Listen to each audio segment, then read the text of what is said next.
So, the microtransaction thing is real now. Is it really that time now? The time when we're expected to whip out our fake leather wallets to scrape out the last little bit of our depressingly average salaries and give that to the gnarly and greedy puppet masters that people like to call game publishers? Now, I don't really know what you think about this time, but I would say it sucks.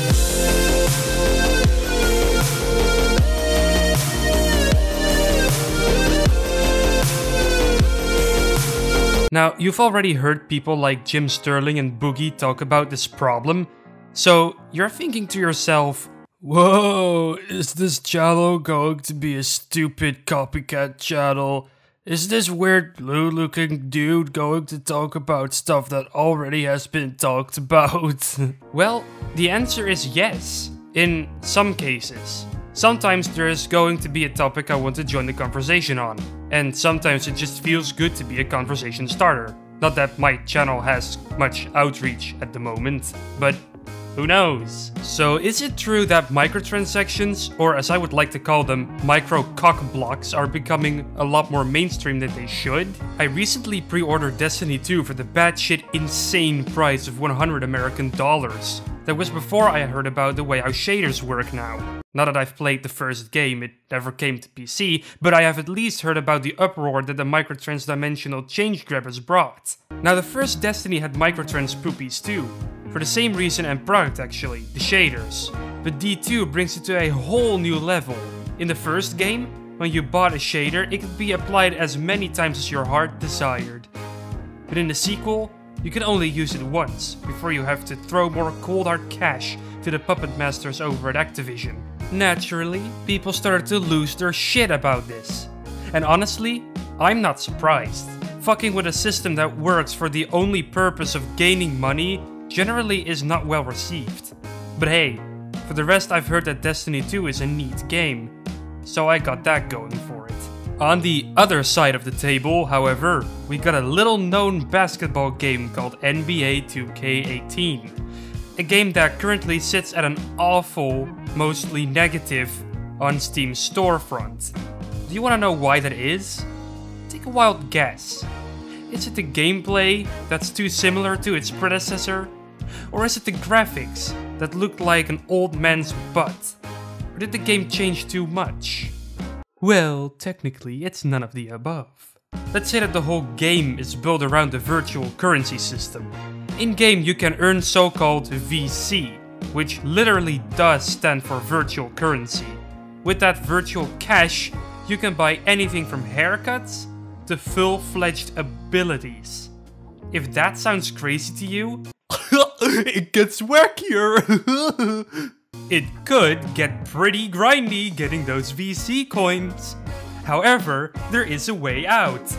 So how the heck am I supposed to get out of the grind zone and into the happy, pappy maxed out zone?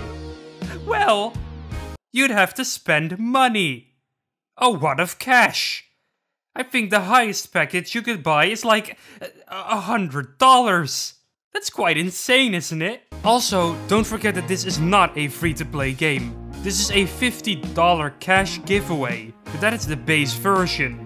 Do you want the Legend Edition? That will set you back $90. But you can go even more insane.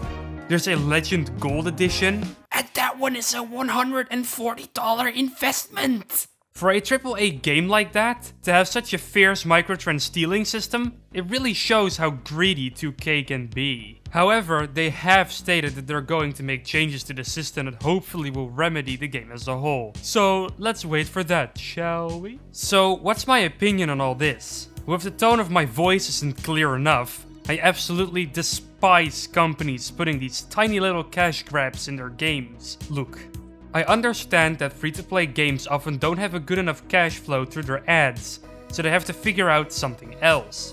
So hey, you're playing this game for free, right? Well, if you really like this game, consider spending some money on it. That would be the mindset of those devs, and you know what? They're quite right. But AAA devs, in my opinion, cannot say the same thing. You've paid money for it, and most of the time, you spend quite a heavy amount too. You expect you're in the clear, but no. You want this silly looking hat? pay us $3.99 and you can get it. You want to get this match-ripping ability but you can't be asked to grind for it? No problemo. Just buy your way through the game and you'll be fine. The only drawback you'll get is that you won't make rent this month. Not only do I think microtrends arseholes are just bad because they cost you extra money, I also think they give an unfair advantage to people who have more money to spend. You see, I'm extremely lucky if I can even buy a AAA game upon release, let alone pre-ordering something, like what I did with Destiny 2 for PC. That's actually the first game I've ever pre-ordered, and like I said, it has micro dicks in it. I can't really pay for those because I have my priorities set in such a specific way that I just can't afford it. And I'm not the only one with this problem. If you go online and look through the plethora of forums, comment sections, and user reviews, you can really see that a big group of players would rather grind their way through a game. Now that might also be because they want to get their $60 out of the game, but they still get affected by people who paid the money to become stronger and better fighters overnight. So how do we fix this? I honestly don't know. We would have to look at the core of the problem, the publishers. Games are getting increasingly more expensive to develop, so the cost of those games have to be remedied. So how do you get the full development cost back from your game without increasing the sales price? Well, publishers could either put ads in their games or put in microtrans disappointments instead. So, from ads, consumers don't really gain anything other than an extra annoyance to deal with. And with other microtrans napkins, you could actually give the consumers something back for their spending. So what would you rather have? The microtransactions? In-game pop-up ads? A higher asking price? Leave your civil opinions in the comment section below. Then I finally have something to raid while on the low. Hopefully, one day, we'd be able to combat these evil microtrans destroyers and banish them to the depths of scrapped content where it will proceed to rot forever. So fight! Fight! Don't buy in these stupid trends! We could be victorious! But honestly, we all know that it's quite a bit too late for that.